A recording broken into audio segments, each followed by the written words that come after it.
So what we have here is our non-invasive temperature sensor device. This is the first time it is being shown in South Asia, and we're all very excited about it.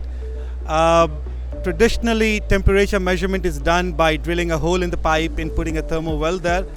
But what we have brought out is really going to change the industry quite a lot, because this sensor can just be strapped on, as you can see here. It can be just strapped onto the pipe, which saves customer quite a lot of time, and it's inherently much safer as compared to drilling a hole and putting a thermowell inside. We are in the stage of running several pilots across the world, and these pilots basically show that the performance of this non-invasive temperature measurement device is comparable to what is used today. So that's really phenomenal, and we are very happy to be here.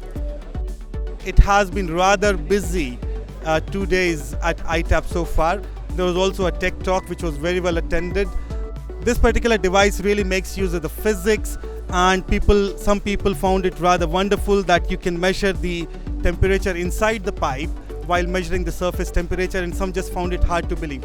But with proper explanation, and once we introduce in the market where we do a lot more pilots in this region, we are very confident that this product will make a huge impact.